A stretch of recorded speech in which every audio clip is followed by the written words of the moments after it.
Batman has like the widest range of villains in the history of comics. We got straight up regular guys, crazy guys, almighty roided out guys, and then there's the dudes with straight up superpowers. How in the world is Bruce Wayne boxing guys like Dr. Phosphorus with no powers? That light Yagami brain of his is doing wonders, cause I don't care how much training he does. This man is burning right through him otherwise. I mean, I don't know, you could probably splash some water on him or something though. But Poison Ivy gotta be Batman's actual real deadliest villain. Describing her as just the plant lady does not do her justice at all. It is genuinely a miracle she hasn't boomed all of Gotham already. I'm sure she has at least once before. And of course, Absolute Batman is really reminding us why Pamela Isley is really like that.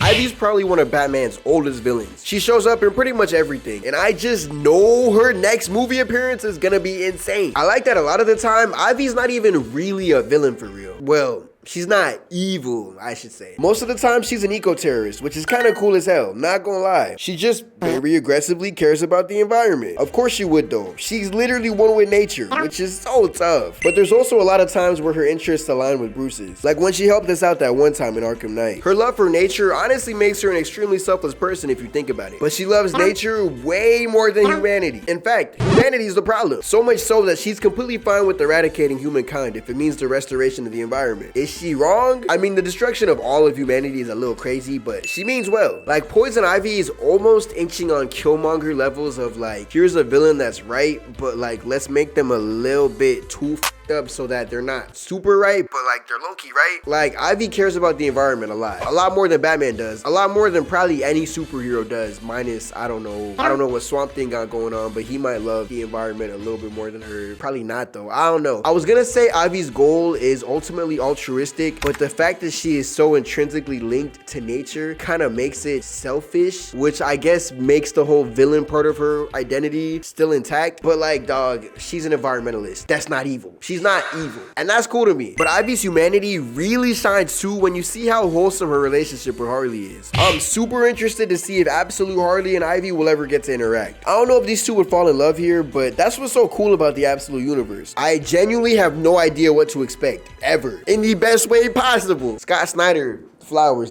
flowers. Absolute Ivy is literally perfection though. I think it's funny that when the cover of her issue leaked, everybody thought she was just gonna look like regular Ivy. Dog, this is the Absolute universe. The most normal villain here got purple skin, and everybody else after him is literal nightmare fuel. Of course, Absolute Ivy was gonna end up being yet another Eldritch Lovecraftian horror creature. There was just no way Absolute Ivy was gonna be anything but terrifying. Anything but Pennywise levels of just creepy, bro. They're all this creepy. Do you see what Bane did to Bruce? Dog. What Bane did to Bruce is some final boss ass shit. That nigga was like maybe 10 issues deep into the story. There's still so much story left. Nigga, Bane wasn't the final boss. He literally tore Bruce literally limb from limb. What do you mean there's more villains after this? What do you mean there's more? If Poison Ivy came after Bane, Bruce, I'm sorry, you're Absolute Batman doesn't have power creep. It has creepy creep, dog. These villains get creepier and creepier and creepier. She's capable of some crazy shit in this universe. They had her turning dudes into plant zombies. No verses. That's definitely one way to return back to nature, I guess. She got Bruce cosplaying Denji just to fight her. Hey, Chainsaw Man Batman was hard as hell. Dog, Scott Snyder, flowers, flowers. Every piece of art in this run is just Hall of Fame. Bro, who is winning an aura off between Absolute Batman and Piccolo? The ground beneath them will crumble just trying to scale this. In this universe, Pamela Isley was a scientist who was trying to cure her sick mother. Now, I don't know if she's always a scientist, but that makes sense because how does she normally get her powers? She's creepy here though. She's spawning faces in the ground, dude. Holy jump scare. He even got Bruce too, bruh. She's created a whole army of plant creatures. Like this biblical plant angel, and then a whole bunch of Ivy shadow clones with a bunch of different designs, which is such a fun way to play with the design, bro. Scott Snyder said, why have one Ivy design when I could have like 5, 6, 7 just for fun, bro? Fuck it. Her main design is so tough though. Holy fear. She's like an amalgamation of different plants, and her hair / cape is made of this Ivy type flower petal that's red on the inside, which is just such an interesting way to keep her red hair in this main design. This might not even actually be her main design either, because she just keeps shape-shifting. Like, dog, I don't know how this idea came to them, but the idea of making Ivy a shapeshifter who just goes through all these different plant-like designs, plant-based designs, that was genius. Scott Snyder.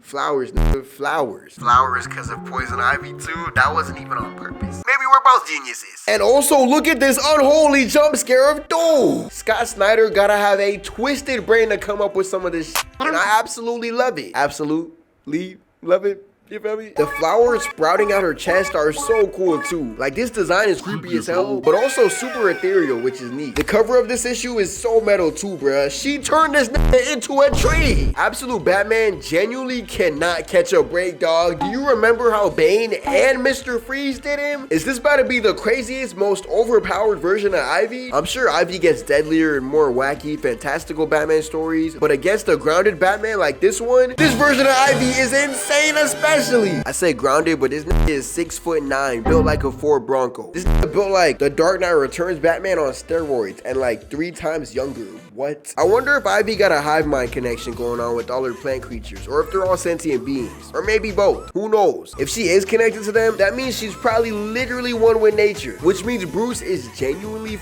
That's like how Ultron is connected to all of the internet, body or not, except with nature. That's even more busted. There's no escaping Ivy. I am glad this is gonna be a whole arc and not no one-off villain of the week ass story. Poison Ivy is way too much of a threat for her to be a one and done. Also, peep how none of the villains in this story are dying, which means they could all come back. I ain't gonna lie, that Rose Gallery building up, and his homies disappeared this chapter too. I'm noticing, bro, imagine they pull in Arkham City and they make this nigga battle his entire Rose Gallery in Arkham in one night. Plant-based abilities in general are already the most cracked power ever, dog. Ashidama's wood powers were so busted, they are still using his cells to recreate that shit to this day. How? And then Greenville got one of the best devil fruits of all time in the Woods fruit. This man is literally a forest man, but somehow Poison Ivy's plant prowess is even colder than them. She really is the Lord of Plants. I think some of my favorite Poison Ivies are the animated series one, the 2004 Batman series Ivy, the Arkham games, and the Harley Quinn series. Her original design in the animated series was cool, but her redesign in the New Adventures is the iconic one we all remember. I like that her hair looks like a literal flower petal in the Batman. And it was neat that she was friends with Barbara Gordon in this series too. I think my favorite Ivy designs are the ones with green skin. Let's really turn up the plant lady aspect of her character. Shout out the Arkham games and shout out Harley Quinn Ivy. In season 4, I remember Ivy had hella different designs and she got more and more plant-like in her design, which was so fire. And if I'm remembering right, that was the season where she was like really getting into her villain arc, and like the more and more evil she got, the more like classic Poison Ivy she looked. She got her homeboy Frank in the cut too. I think Absolute Ivy is gonna end up being one of, if not my straight up favorite Ivy though. Not gonna lie. Looking back on it though, she kinda always be doing creepy ass shit, but it's cranked up to 11 in Absolute Batman. Harley and Ivy's relationship is some of the most interesting and wholesome shit ever though. Even before they became a couple, their friendship was always so beautiful. They lean on each other in ways that only the other can, which makes them the ultimate compliments too. The Harley Quinn show actually did a great job of progressing their relationship from friendship into romantic. It all happened super organically. Poison Ivy is just one of those characters that like I'm not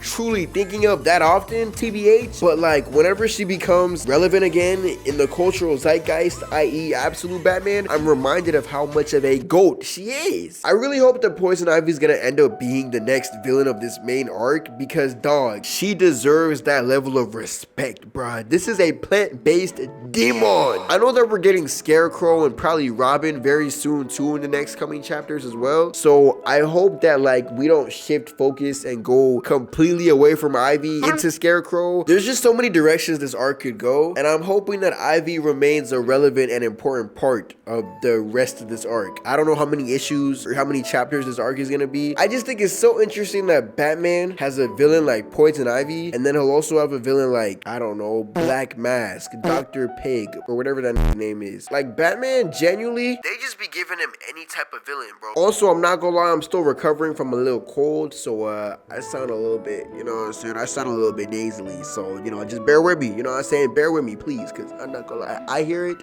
I hope you don't hear it, though. I'm not gonna lie. I hope you don't hear it, but I hear it. Anyway. But, yeah, shout out Poison Ivy, and shout out you. I can't feel my face right now. I'm burning up. I got this feeling that I won't come down like. Got this feeling that I won't come down like. Got this feeling that I won't come down like.